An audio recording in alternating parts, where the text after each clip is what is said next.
Good morning class.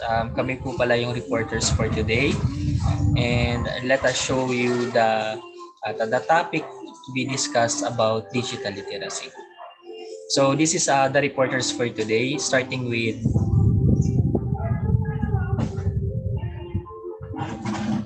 Hi, good morning. My name is Erica Bersilia, and my topic is about media or cyber and digital literacies. Hello, good morning po. I'm Melbrick M. Nemi and I will discussing today about what is digital literacy. and I'm Excel James B. Espinarco and we'll be discussing as the continuation of the report of Miss Mildred regards with Bowden 2008. Okay, good day. My name is Mary Joy, and my assigned report is under the digital natives and challenges in digital education. And hope that our group will be able to discuss all the topics under this topic and let us all together learn and enjoy the subject. And folks. Good day, good morning, everyone. So today we will be discussing about media literacy. Uh, media or cyber and digital literacy. So I will be focusing on giving the objectives and interaction of this topic and will further discuss the media literacy. So next. Okay, here are the objectives. At the end of this chapter, we should be able to develop a working understanding of media and cyber, digital literacy, and how they relate to one another. Appreciate the importance of developing media and cyber, digital literacy, both in ourselves and one another in the information age, and realize that practical steps must be taken to develop these literacies early in children and cannot wait until they are older. So, next slide, sir. So here's the first introduction. With a vast number of websites, web forums, and social media applications now available for us, never before has there been so much applications in nearly every form imaginable, from nearly every source imaginable available to us 24 hours a day, no matter our location. Where once we had librarian information custodians, as you will to curate the information we regularly ingest. Now, there is nothing standing between the individual and the wellspring of information represented by the internet. So, as stated here, sa dami at lawak ng websites, web forums, and social media application like Facebook, Instagram, Messenger, Twitter, Google, at marami pang iba. So wherein before it is only imaginable and impossible to get and access information, but those are reachable today, even 24 hours a day. So everywhere we are, as long as we have data or internet connection or just having a television and radio at home. So madali na lang tayo ngayong nakaka-access through internet or data. So let me give you an example. Like in Pino, Manila, sa library nila, there are computers installed where you can use to search for the data or information you need and to track or trace where was the book was placed in the library. So meron pa naman, kaso malimit na siya. So karamihan ngayon ng mga estudyante, kalimitan na nilang ginagamit is yung through internet. So next slide, sir. So the second introduction, however, as we will soon discover, it is so-called old literacies that will serve us just as faithfully in the new context we find our self-investigation. We must first first understand the relationship between media literacy, cyber, digital literacy. So now we will be able to discover the so-called old literacies that will give us new true information and concept about media literacy. So, but before doing this, we must first know the relationship or connection of media literacy and cyber digital literacy. So, next slide po, sir.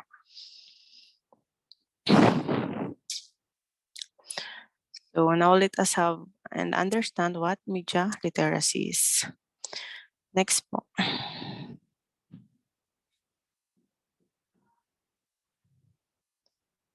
So as stated in the book, media literacy can be defined in several ways. So first bullet, the ability to access, analyze, evaluate, and communicate message in a wide variety of forms. Height, 1993. Second bullet, the ability to access, analyze, evaluate, and create message across a variety of contexts. Chris and Potter, 1998. So now, third bullet, it is a term used by modern scholars to refers to the process of critically analyzing and learning to create one's own message in print, audio, video, and multimedia. So as we can see here, the definition of media literacy from these personalities are almost the same. That literacy has something to do with the access. Siyempre, unang-una dapat may access ka sa media before you give analysis and evaluation. So kasi 'di ba, paano ka makakapagbigay ng opinion mo or paano mo masusuri ang isang information kung hindi mo naman ito nakita, nabasa or narinig. So next slide po, sir. So another media literacy can be defined in several ways. Perhaps in its simplest sense, media literacy can thus be defined as the ability to identify different types of media and understand the message they are communicating. The exact type of media varies: television, radio, newspapers, magazine, books, handouts, flyers, etc. But what they all have in common is that they were all created by someone and that someone had a reason for creating it. So this simply means that media literacy is ay isang ability o kakayahan na kilalanin ang iba't ibang mga uri ng media and also comprehend or understand the message na gusto nitong iparating o sabihin sa'yo. And some of the examples nga po ay TV, radio, dyaryo, magazines, libro, handouts, flyers, at iba pa. So, pero ang magkakaparehas nga po nilang lahat ay ginawa sila ng kung sino man at yung taong gumawa nun ay may rason kung bakit nila ginawa yun. So, next slide, sir. So, let us have more about media literacy. So, media literacy education began in the United States and United Kingdom as a direct result of war propaganda in the 1930s and the rise of advertising in the 1960s. In both cases, media was being used to manipulate the perspective and subsequent actions of those imposed to it, thereby giving rise to the need to educate people on how to detect the and half-truths depicted in print, radio, and television. Because media communication led itself so easily and so well to the purpose of manipulation consumers' perception on issues both political and commercial, being able to understand why behind the media communication is the absolute heart of the media literacy today. So the education on media literacy pala ay nag-uumpisa sa United States and United Kingdom at ito ay naging resulta ng mga away-away in the year 1930 at ng pag-usbong ng advertising noong 1960. At sa parehas na kasong ito ay ginamit ang media upang manipulahin o kontrolin ang pananaw at ang susunod na posibleng aksyon ng tao na na-expose sa media. Kaya po sinimulan ang pagkakaroon ng education about media literacy kasi they found out na maaring may hindi magandang epekto ito sa tao at para mapag-aralan kung ang kinikilingan at kasinungalingan ba na ipinapakita sa media. So dahil nga ang media communication ay madaling ginagawa ang kanyang purpose na manipulahin o kontrolin ang pananaw ng isang tao tungkol sa mga issues o pangyayari. So media communication definitely serve its purpose. And I can say that this topic is relevant today, especially in political issue. So for example, aminin man natin o hindi, malaki ang epekto ng panonood natin sa TV o napapakinggan natin sa radyo o nababasa natin sa dyaryo at mga tarpaulin na nakasabit sa mga gilid-gilid kung sino ang iboboto nating kandidato this coming election. So, pwedeng mabago ang isip at pananaw natin dahil sa media. However, being able to understand the why behind social media communication. So, ang pinakapuso daw ng media literacy this day. So, sa madaling salita, hindi ibig sabihin na nakapanood ka na or nakaka-access ka sa media ay literate ka na o marunong ka na agad. So, ito yung may malalim na meaning. So, paano natin malalaman kung ang isang tao ba ay media literate na? So, marami kasi ngayong 'di ba, mga nagsisilabas ang mga fake news, 'di ba? So, hindi dapat basta-basta maniniwala sa mga naka-post sa Facebook nowadays. So, next slide, sir.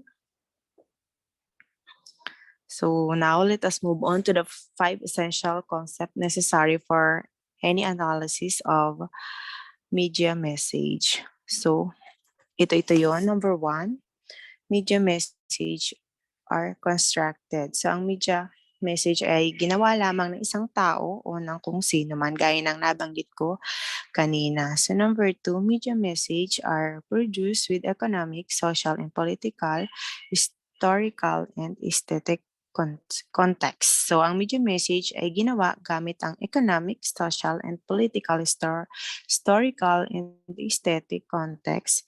So, yes, ito ang laging topic sa media. Meaning, making process involved in message, the reception consists of an interaction between the reader, the text, and the culture. So, ang media daw po ay may kakaibang mga wika and also characteristics that show us the different forms, genre, and symbol system and communication. So, number 5, media representation plays a role in people's understanding of social reality. So, ang media representation has a part in people to understand the reality in the society where he or she lives. So, for example, sa mga napapanood nating balita at pangyayari sa TV o Facebook, nalalaman natin ang nangyayari sa paligid. So, next slide po, sir.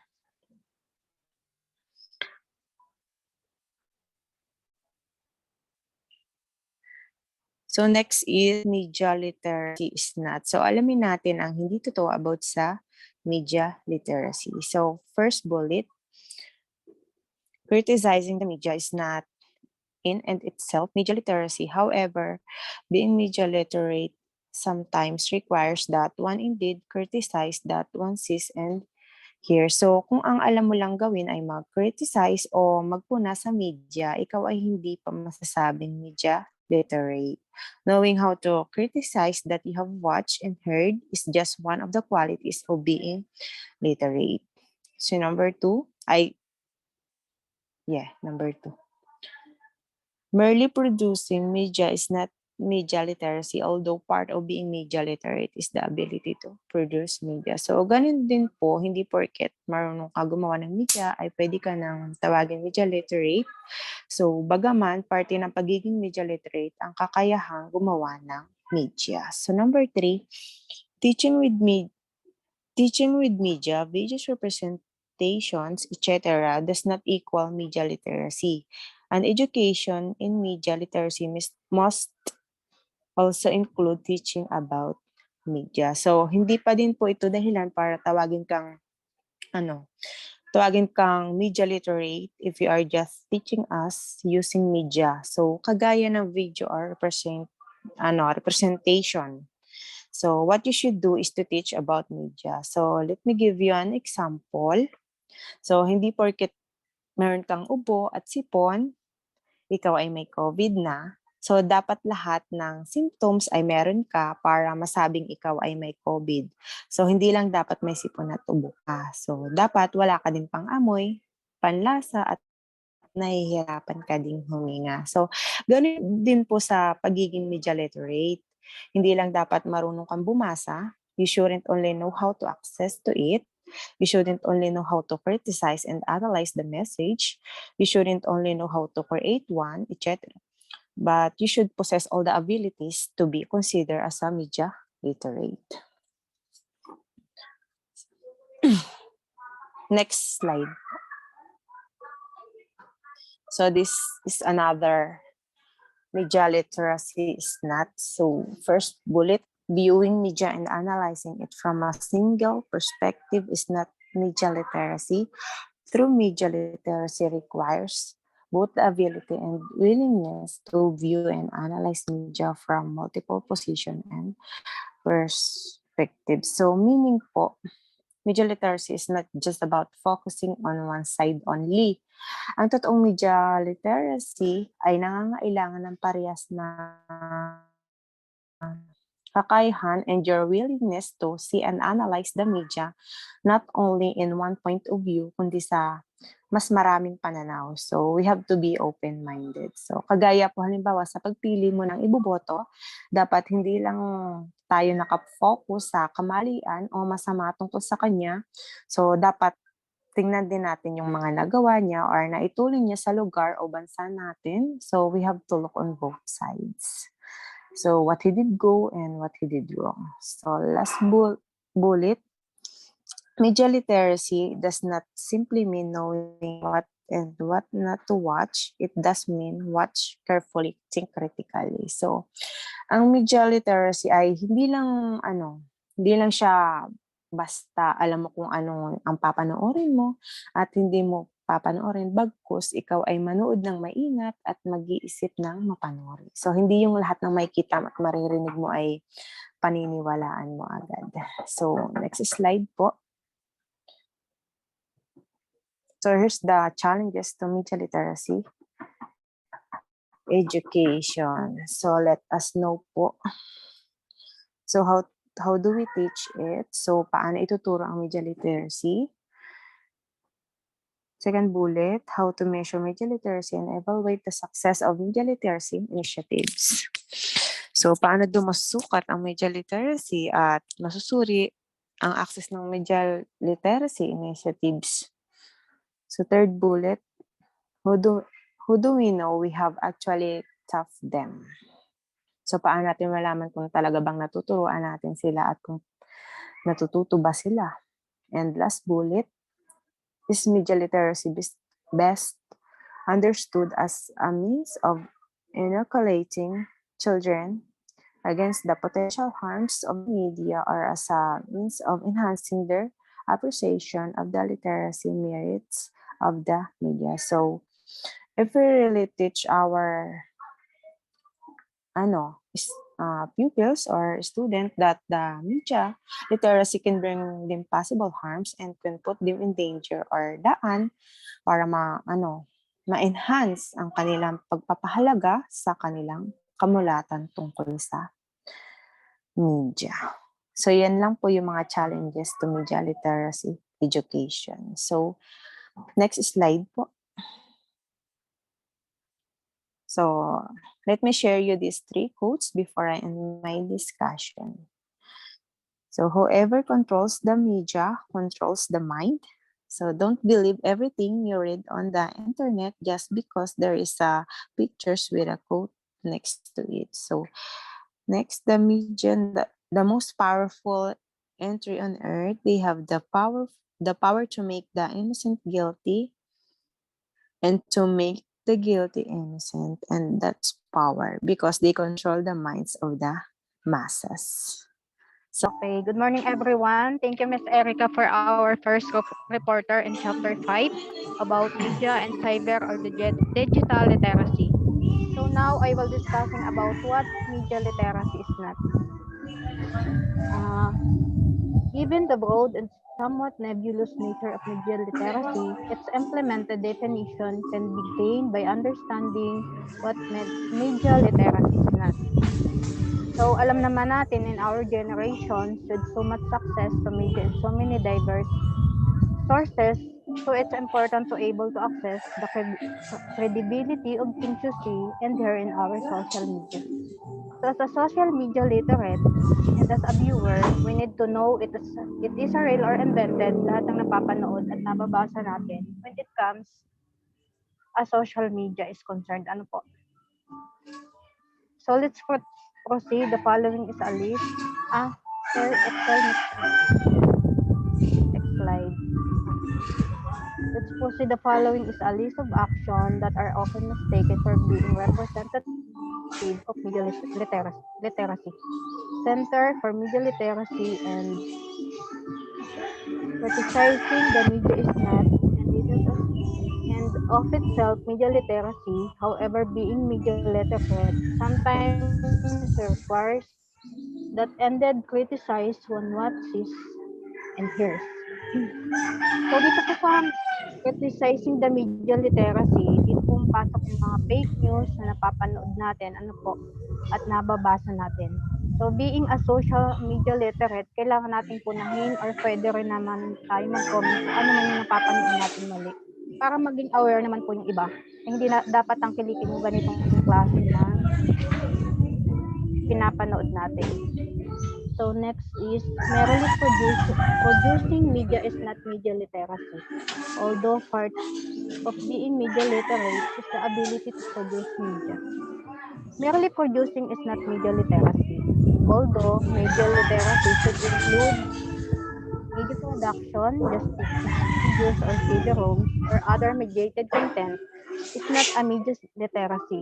One also teach about media.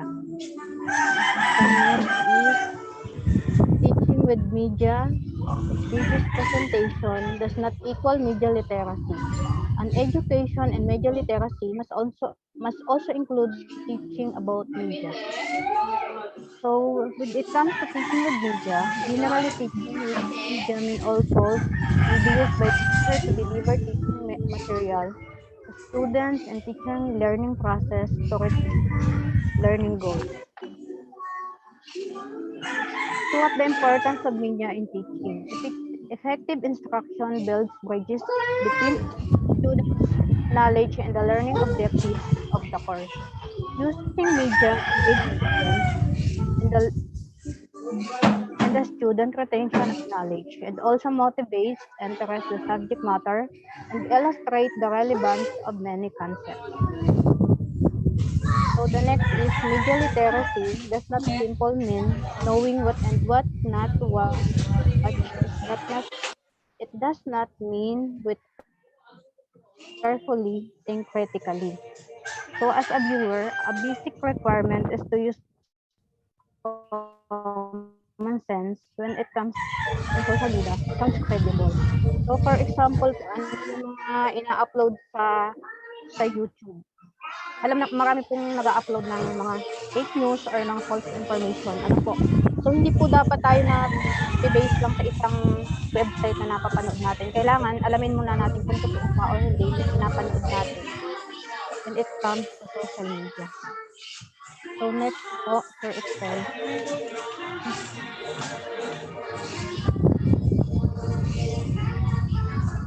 So next is challenge media literacy education. one glaring challenge to teaching media literacy is how do we teach it? Teaching is a subject in itself might not be feasible given how overburdened the curriculum is the moment while integrating it into the subject that are currently being taught might not be enough to teach what are essentially media consumption habits, skills, and attitudes that are learned by doing and repetition rather than by more classroom discussion. Coaching 2011. So isang malaking hamon daw po sa atin ang pagtuturo ng media literacy ay kung paano natin ito ituturo ng tama. Like for example, yung mga pinapanood natin ay hindi naaangkop sa edad ng bata, paglakbang sa karapatang pantao, or yung mga paninirang puri when it comes to social media. Which is may mga batas na po tayo ngayon na inilatag ang ating pamahalaan, pero dahil nga po sa kakulangan sa kaalaman, tayong alamin kung ano nga ba yung mga karapatan natin when it comes to social media.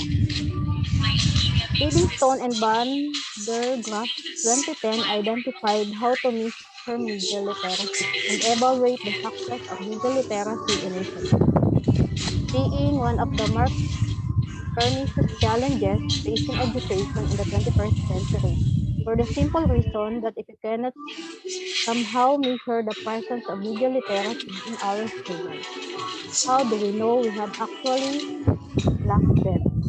So in 2010, Livingstone and Van der Graaf identified how measure media literacy and evaluate the success of media literacy initiatives.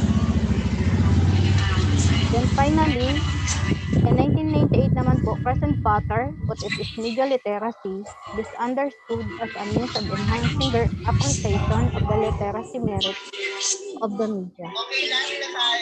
Next please, Sir Excel.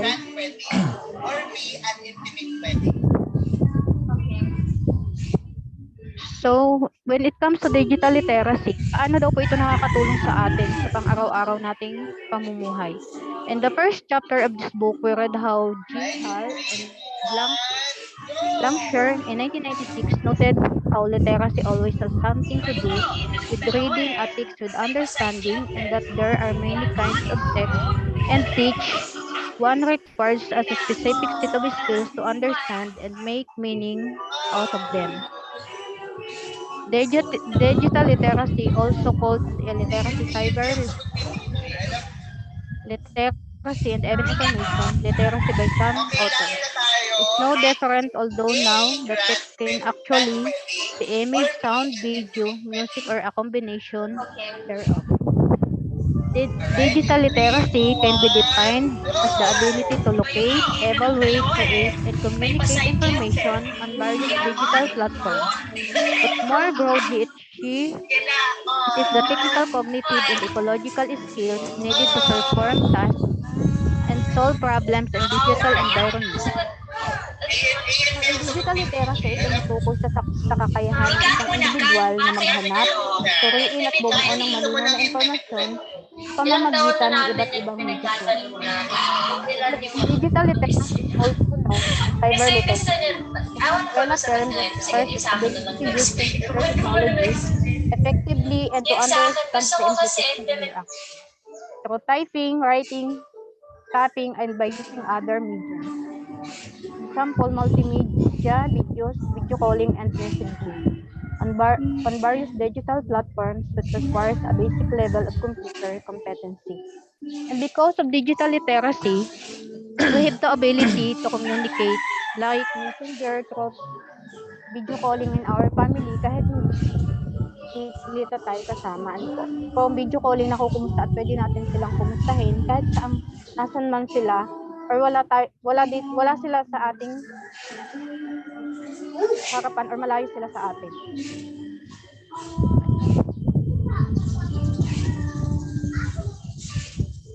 Next please. So let's proceed in a curriculum. The ambition to promote computer literacy should sound very familiar for readers today. So literacy, competence in using hardware and software tools. Social literacy po ay kakayahan sa paggamit ng hardware at software tools. Example of how hardware tools is refers to the physical elements of a computer like monitor, motherboard, CPU, main memory RAM, etc. So sa software tools po ay binubuo ni Internet, Google, Classroom Messenger at Facebook. So the next one is resource literacy, understanding forms of and access to information resources. So this resource literacy is the ability to understand the true form, format, location, and access the methods of information resources, especially daily expanding networks. So the next one is structural literacy, or knowing that and human information is socially situated and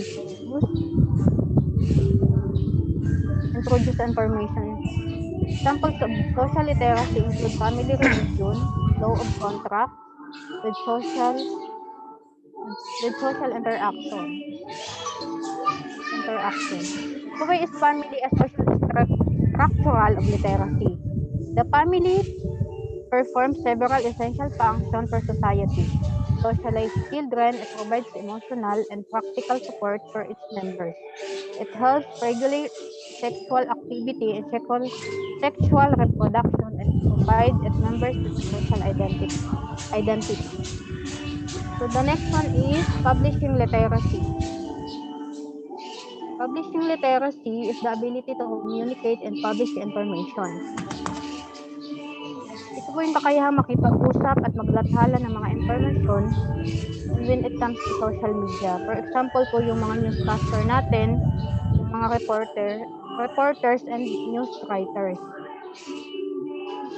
The next one is emerging technologies literacy. Understanding of new developments and its end. Emerging technologies, meaning emerging technology is a term generally used to describe a new technology, but may also refer to the continuing development of an existing technology. It can have a slightly different meaning when used in different areas, such, such as media, business, science, or education. The next one is critical literacy. Ito naman po yung kakayahang suriin ang mga benepisyo ng mga bagong teknolohiya. It's also known as a set of skills, competencies, and analytical view of points, then allows a person to use, understand, and create digital media tools. When it comes to critical literacy, ito daw po yung ability natin kung paano natin ma-evaluate ang mga benefits or kung paano nakakatulong sa atin ang mga bagong teknolohiya. Tandaan na ang literacy na ito ay hindi katulad ng kritikal na pag-iisip na kadalasan ito itinuturing na bahagi ng information literacy. Next, please.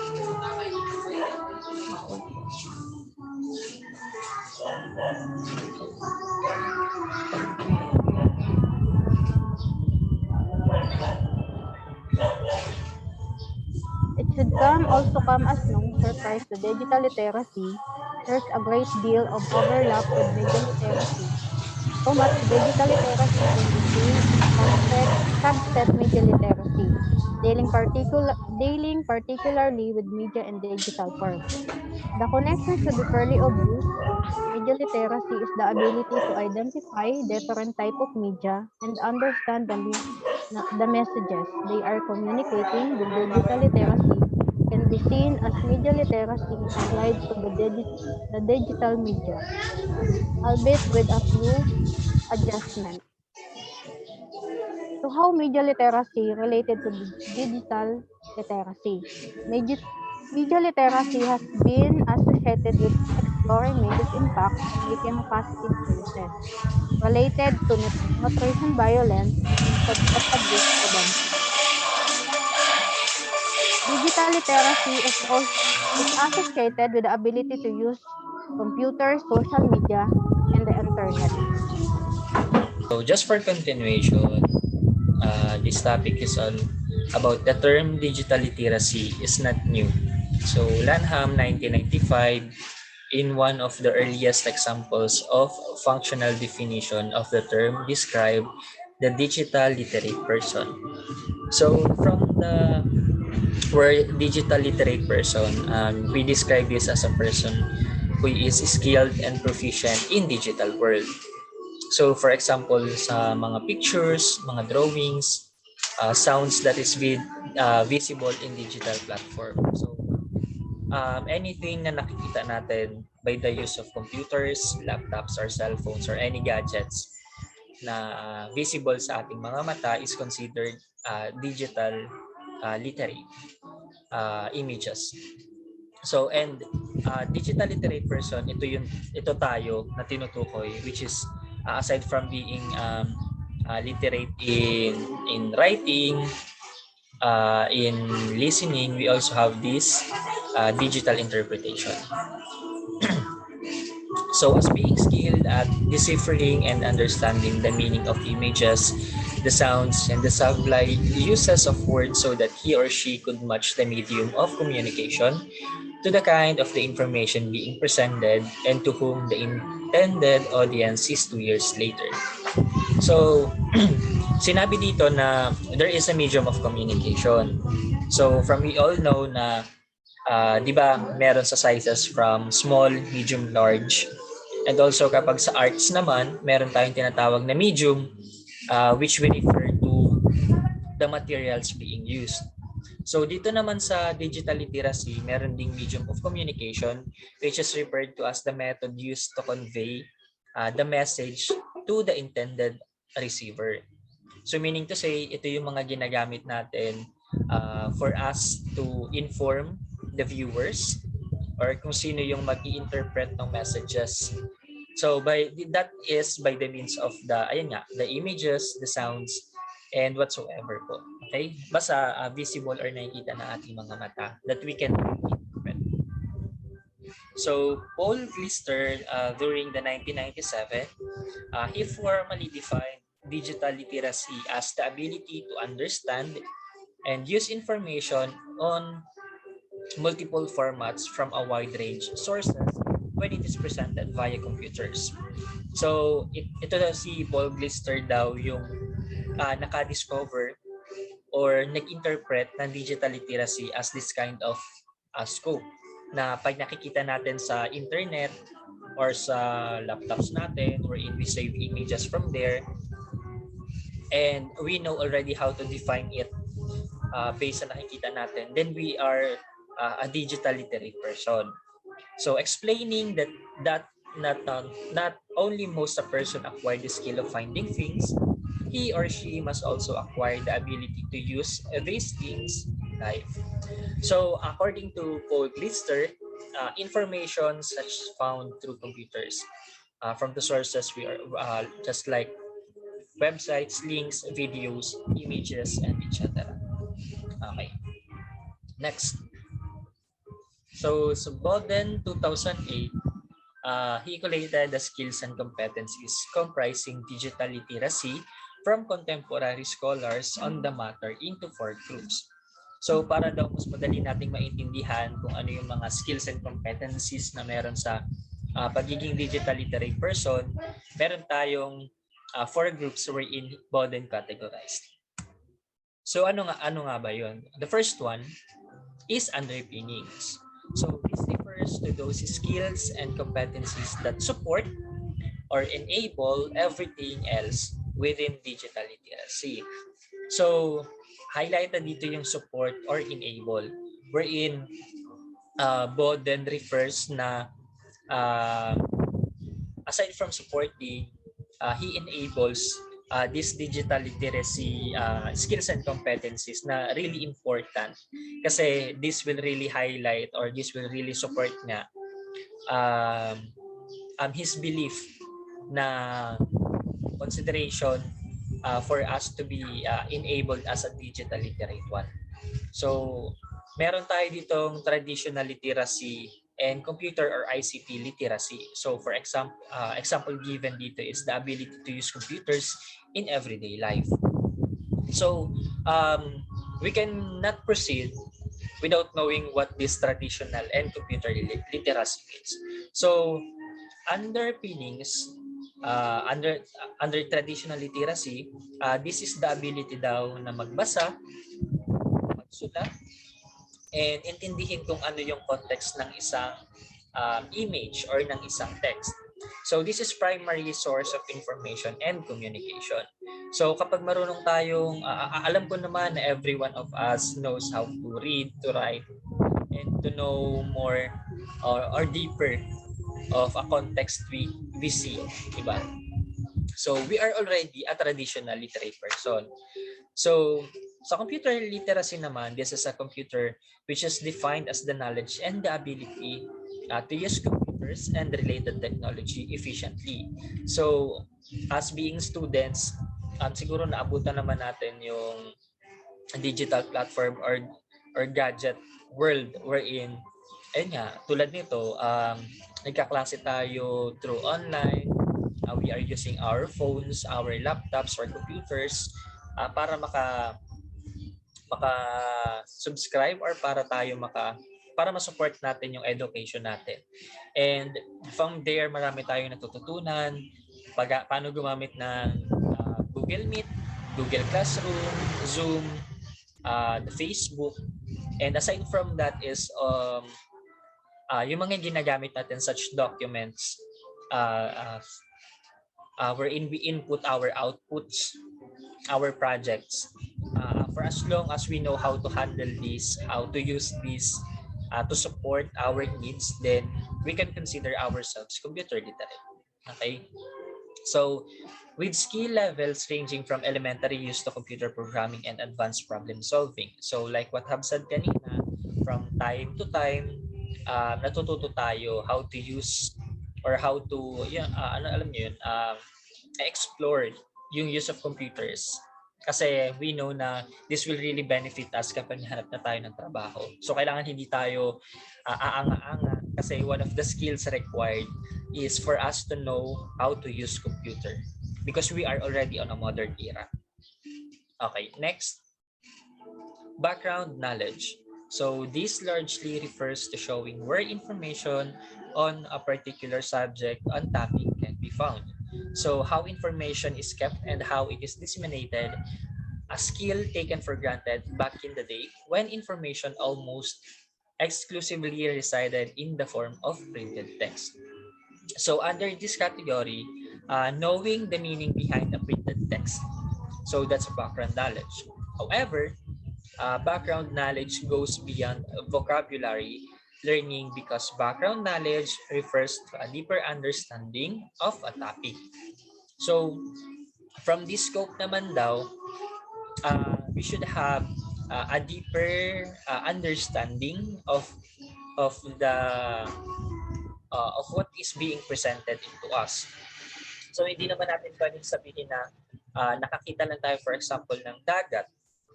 It just only concludes or define it as a water.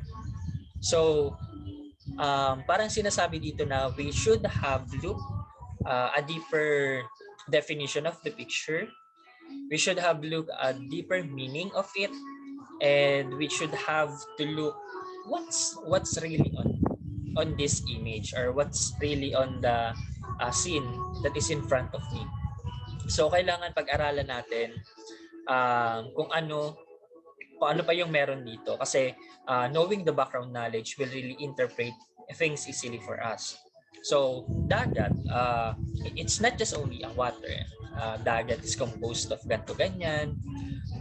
This ocean is really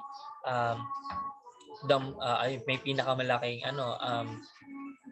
scope sa mundo, like ito yung pinakamalaking percentage na umoccupy sa mundo. Beaches where people swim, go summer, outings like that. Diba? We should have known a deeper knowledge about sa nakikita nga natin or dun sa topic na pinag-uusapan natin.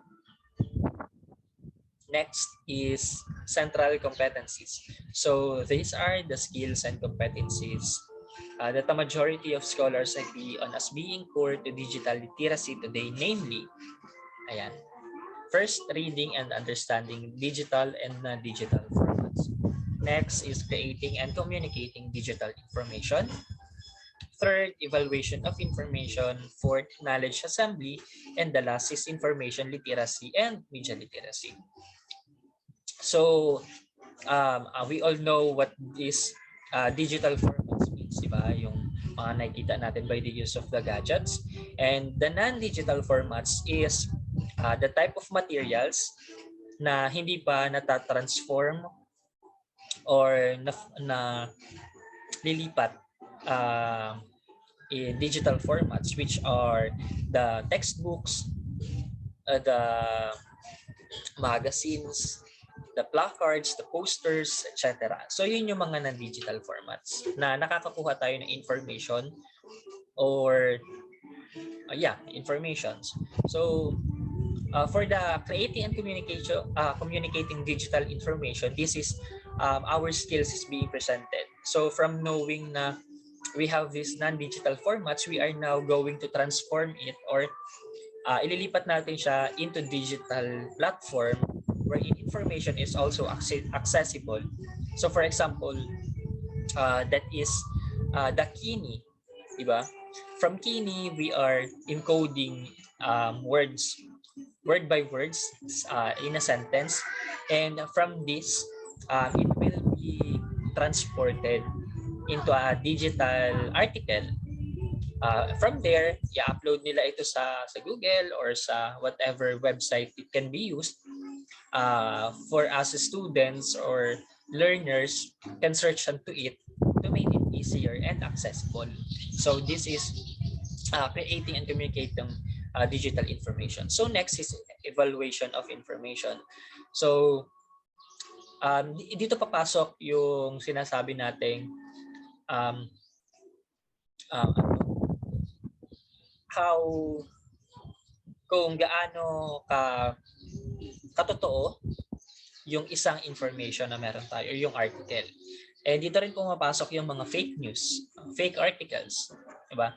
So we have to evaluate first whether our source is reliable or not. Hindi yung pwedeng nag-search lang tayo, then pag sinabing ganito, ito na yung paniniwalaan natin. So we need to evaluate things first as part of the competencies of being digital literate. So next is knowledge assembly, wherein we gather informations or thoughts, not just basing on one's ideas, but also collecting it to make it easier. Diba? Parang assembly with the team of people. So we also need to gather informations. And the last is information literacy and media literacy, wherein it was already been given definition kanina. So the last competencies by Boden is the attitudes and perspectives. So they suggest that it is these attitudes and perspective that link digital literacy today with traditional literacy, saying it is not enough to have skill and competencies.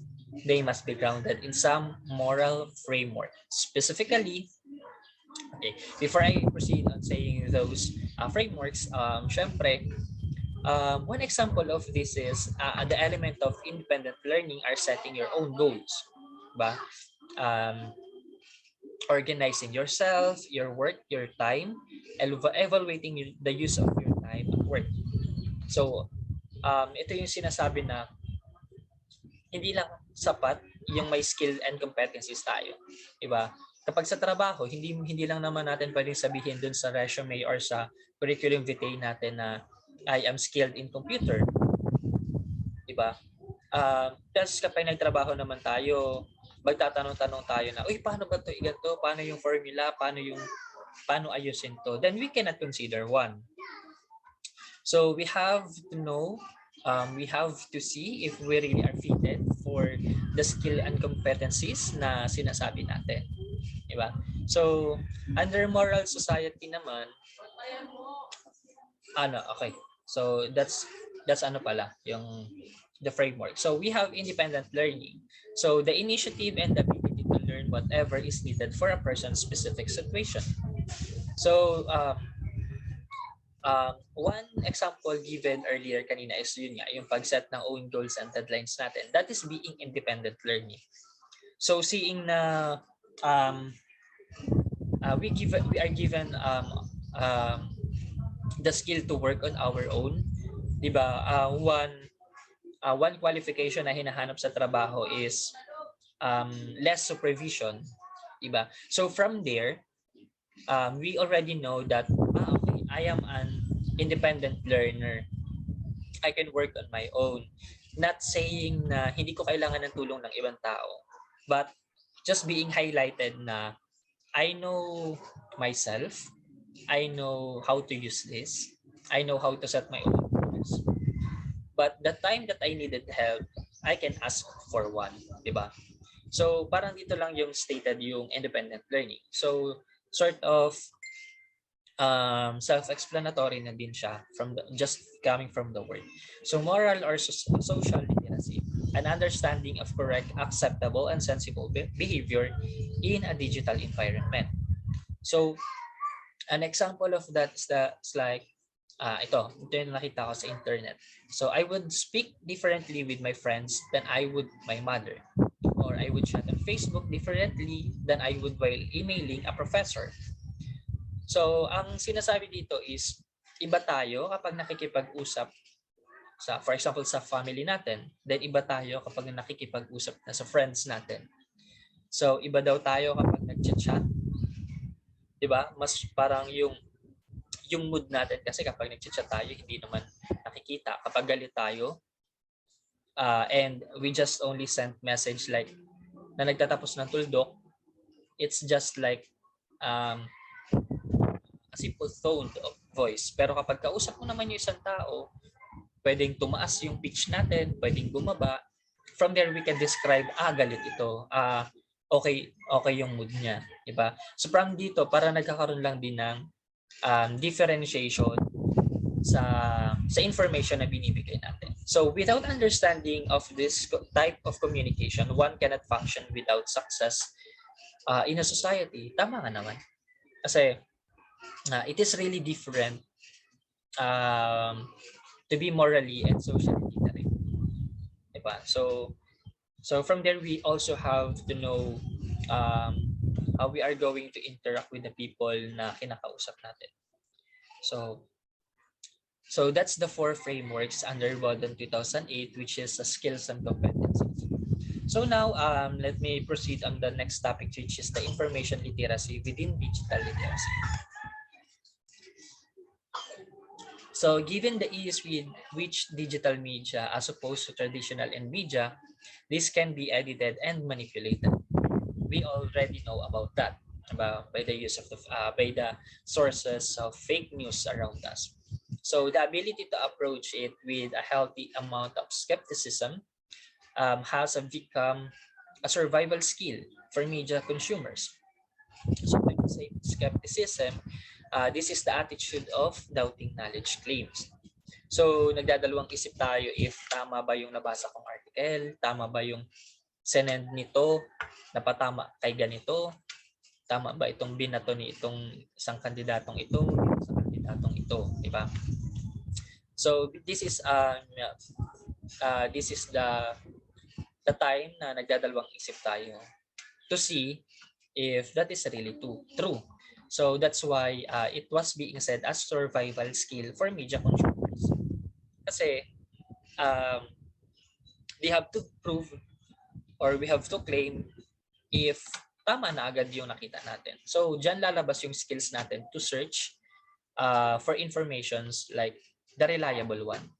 So Eshen Akalay, which is from 2004, draws attention to information literacy as a critical component of digital literacy as the cognitive skills that consumers use to evaluate information in an educated and effective manner. So in effect, information literacy acts as a filter by which consumers evaluate the veracity of the information being presented to them via digital media and thereupon sort the erroneous, irrelevant, and based from what is demonstrably factual. So From these skeptics have the challenge of adequacy and reliability for the claims. So, sort of nangyayari to ngayong panahon. Itong topic na to. Now that a lot of people is really being um, reliable lang sa TikTok, sa napapanood nila, sa nababasa nila sa Facebook without uh, knowing the whole context or without reading the whole article. Kasi mga tao ngayon nagbe-base na lang dun sa pinakang caption ng post without them clicking the whole article, without reading it. So, marami din yun dyan yung mga nag-share ng mga post or mga screenshots pero naka-free data naman, di ba? So, doon lang sila nagbe-base sa caption. So, hindi sila nagbe-base dun sa article. So, kagabi, ayun, naranasan ko yun. May nag-post ng free data, screenshot, then may caption lang. Then, na-replyan ko. Parang nag-rebut lang ako with the article showing na hindi biased yung isang article producer. It's just being di ba sa mga editorial newspaper, it's just like a headline for us to cut our attention to read more of this article. So, ganito lang din yan. So next, from this perspective, part of the efforts of digital literacy education should be toward developing media consumers who think critically and are ready to doubt the quality of the information they receive, even if said information comes from so-called authoritative sources. So maraming claims ngayon na sinasabing itong gantong network, itong gantong website is really being biased to the other person or to the other group of companies, di ba? So ngayon parang marami na nagsasabi na wala na talagang credible or authentic media ngayon. Authentic websites being parang sinasabi na binabayaran na lang. But we should have research more to see kung alin yung paniniwalaan natin. Some for award-winning websites or groups or organizations, and how lengthy or gaano nakatagal sila nagpo-produce ng information to give people more clearer information. Then we should have believe in them kasi sila na yung matagal dito sa matagal na nagbibigay ng information sa atin. So why would we believe dun sa mga bagong sulpot na nagbibigay ng article sa atin?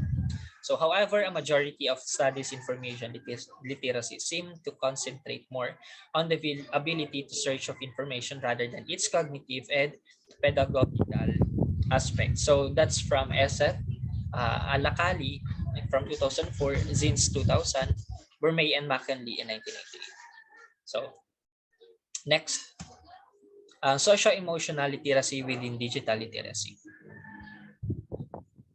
So alongside information literacy, Alkali 2004 highlights a kind of socio-emotional literacy needed to navigate the internet, raising questions such as how do I know if another user in a chat room is who he says he is, or how do I know if I call a blood donations on the internet is a real or a wax. So such questions should make us realize that there are no hard and fast rules to determining the answers. Instead, there is a necessary familiarity with the unwritten rules of cyberspace. So an understanding final while the internet is a global village of sorts. It is a global jungle of human communication embracing everything from truth to falsehoods. So honesty and deceit, and ultimately good and evil. So according SF Alkali 2004, the socio-emotional literacy requires users to be very critical, analytical, and mature, implying a kind of H&S-F experience that literally transfers from real life or to dealing online. So curiously, while search shows that the older a user is. So just for the quotation na we need to think critically, analytically, and mature. So maybe so we are studying not hindi lang para maniwala sa mga maling informations na kumakalat. But aside from that, we need to think very critically, to study, to research, to see what is really being stated in front of us. Analytical, kailangan, um, yun nga, parang maging researchers lang din tayo to think analytically from the informations, from the numbers, from the years. And we have to be mature on how we are going to rebut, um, to fight against the fake news that is being surrounded us. Okay, next.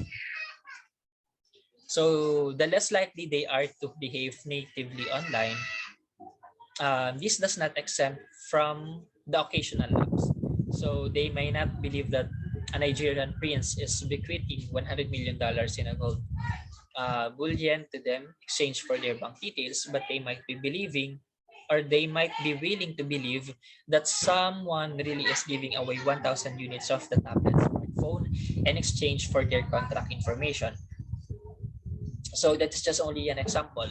So digitally literate users know how to avoid the traps of cyberspace, mainly because they are familiar with the social and emotional patterns of working in cyberspace. That is really just an outworking of human nature. So we alam naman din natin na maraming trolls ngayon and being paid for the internet for the use of falsely dissemination of information. So alam din natin na because of being digital literate person, marami nagtatrabaho on giving such false information or disinformation. So we need to be really wise of thinking and believing of credible um, websites, especially links that's being forwarded to us by different persons na nakakausap natin in the internet. So, sabi nga ni Pio words back, think before we click. Okay. So again, my name is Mary Joy, and my assigned report is under the digital natives and challenges in digital literacy education. So as you can see on the screen, there is a picture containing a person or a silhouette, which with different characteristics. And later on, I will discuss what is the difference between these two. Okay, so the term digital native has become something of a buzzword in the educational sector over the past decade. This was popularized by Prensky 2001 in reference to the generation that was born during the information age, as opposed to digital immigrants, the generation prior that acquired familiarity with digital system only as adults and who has not known a world without computers, the internet, and connectivity. Despite the fact that Prinsky's original paper as not an academic one and had no empirical evidence to support its claims, educators and parents alike latch onto the term, spawning a school of thoughts wherein the decline of modern education is explained by education, a lack of understanding of how digital natives learn make decisions. So, nabanggit dito yung generation that was born during the information age, which is digital natives, and nabanggit nila yung digital immigrants. So, first, ano nga ba yung difference between the digital immigrants at digital natives? So first, sino nga ba mga tinatawag na digital immigrants? So digital immigrants are those who are born before 1980s and they are fearful about using the technology. And digital immigrants are the older crew. They weren't raised in the digital environment, or yung tinatawag nating as millennial generation, or mas kilala bilang Generation X. Ito yung mga pinanganak na wala pang internet. Yun. At saka, according din sa nabasa ko, people at the age of 30 ay consider na digital immigrants dahil hindi sila masyadong magaling gumamit ng mga digital technology ngayon, hindi kagaya ng digital natives. And according to Mr. Prinsky, the idea of immigrants grew from the complaints that teachers were having a hard time communicating with new generation. Okay, so let's proceed naman tayo dun sa digital natives. So, sino naman itong mga digital natives? So, digital natives are the opposite of digital immigrants. They have been interacting with technology from childhood.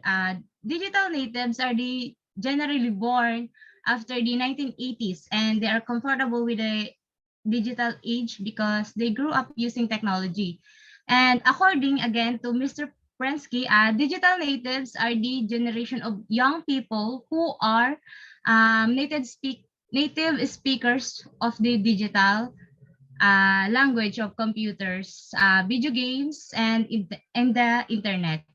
O ano tawag dito? Para kasing kapag wala itong mga to, boring na yung araw natin kasi nasanay tayo na kada kagising sa umaga, aminin man natin sa hindi, is cellphone agad yung hanap natin. Magtitingin kung may bagong module na pinost si sir, scroll sa Facebook, at iba pa mga online platforms for entertainment. And aside from that, the idea of digital natives came from the article explaining Presco's opinion again on why today's teacher are having the trouble teaching students. Kasi ngayon, mostly sa mga bata is puro asa nasa internet, gadgets, tapos magtatanong kay Google, kay Mr. Google kung ano yung mga sagot sa assignments. And madali na pati silang ma-distract. Hindi kagaya noon, focus lang sa lecture ni teacher. So, ayun, ang digital natives ay itong tayo na mga millennials, Generation Z at sa mga sa susunod na henerasyon natin. At ang digital immigrants naman ay yung mga ka-age na ng mga parents natin and grandparents, basta below 1980s.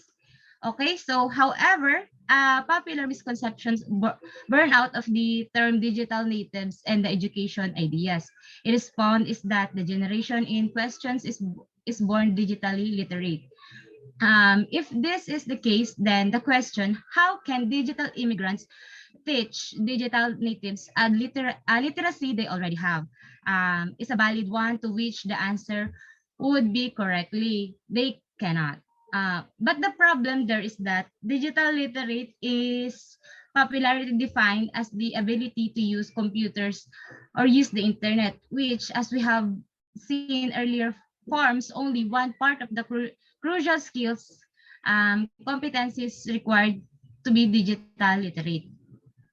So dito naman so teachers who are in the age of digital immigrants, they can learn to be more open and willing to engage the learners of differing backgrounds.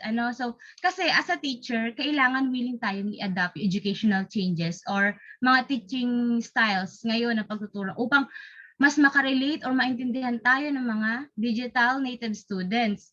And also, digital immigrants can teach natives to achieve their goals, and also it can teach the digital natives about the limitations of technology. Okay, so next, sir. Okay. Wait lang. Okay, next is the challenges to digital literacy. So digital literacy education shares many of the same challenges to media literacy. For example, how should it be taught? How can it be measured and evaluated? Should it be taught for the protections of students in their consumptions of information, or should it be to develop their appreciations for digital media? Okay, so one of the challenges of to digital literacy education is teach media and digital literacy integrally. Okay, so first, any attempt to teach these principles must first realize that they cannot be separated from context meaning. They cannot be taught separately from other topics. Critical thinking requires something that other than itself to think critically about, and thus cannot develop in a vacuum. So in order to apply these principles, we must first realize that sabi nga dito is cannot be separated from the context meaning. They cannot be taught by separately from other topics. So as a teacher, we have to be collected person at kailangan buo tayong mag-isip kasi kung ang utak natin is saliwa, baka ang maituro na natin sa mga bata wala na sa direction. So like for example, kung math subject ang itinuturo mo, dapat related lang din dun sa math subject yung explanations mo. Hindi ka magi-involve ng ibang subject or topics. Tapos dapat stick to one ka dito at kailangan step by step ang explanation upang mas maunawaan ng estudyante kung ano nga ba yung nilalaman ng topic or lesson na iyong itinuturo. And also, we have to think critically about the topic or lesson na gagawin natin before natin ituro sa mga bata at kailangan kailangan mo ng pag-aralang mabuti bago natin i-implement sa students. Then, however, difficult the process might be, in the other words, teach them in mathematics, science, language arts, social studies, and so on. Make them part of the school curriculum and in the everyday life of these students. Anything else will be as misguided as merely telling a plant to grow and expecting it to do so by the power of your words. So ang sabi dito, however difficult the process might be, in the other words, teach them in mathematics, science, etc. Okay ron. Kailangan pa din natin pag-aralang mabuti yung ibang subjects at maituro ito sa mga bata. Okay, so next, sir. Okay, so think multidisciplinary. Once communication is accepted as important, this opens up new venues where the new literacies can be exercised. For example, have students create a web page detailing what system or linear equations are, why they are important, and the techniques for solving them. Okay, so this means that as a teacher, we should think multidisciplinary. We should think critically for our students to learn, and one way of that is to teach them how to use multidisciplinary aspects. So, kagaya nga ng example dito, our students should be able to create or make a web page detailing what systems of linear equations are. So, why they're important and what the techniques for solving them. So, syempre, dapat kapag math teacher ka, alam mo ang mga technique kung paano mo masasolve yung problem. And in that way, you will be able to teach them easily. And sabi nga naman is, through multidisciplinary approaches, yung estudyante daw is magigain daw ay mga talented skills, pagiging critical thinking ng isang estudyante, at saka pagiging time management, at saka communication, writing, problem solving, etc. So alternatively, they cannot create can create poster infographics that explain the same things. The exact same strategies can be applied to nearly any subjects and any topic. It is just a matter of believing as educators that now we communicate is as important as what we communicate. So dito naman, as we all know, some students are fond of problem solving in mathematics. Then some of them are not, especially me. Hindi talaga ako fan ng mathematics. Talagang, magkakaduguan. So tayo bilang teacher, pwede tayong mag-assign sa kanila na mag-create ng kagaya kanyan infographics na kung saan mas maiintindihan nila ng maayos about doon sa given topics. So in that way, mas mauunawaan nila ano nga ba ang mga process, ano nga ba yung mga solutions na fitted doon sa topic na yon. So that's why we should think multidisciplinary as a future educator. Okay, so next, sir. Okay, so wait lang. Master of your subject matter. Labo ng mata ko. So master your subject matter. Whatever it is, your teacher, you must not only possess a true understanding of your subject matters. You must also understand why you are teaching it and why it is important to learn. So as a future educator, before entering the classroom, kailangan nakahanda ka na sa ituturo mo. Dapat master mo na yung ituturo mo. Kailangan pati is confident ka na may matututunan yung mga students at the end of the discussion.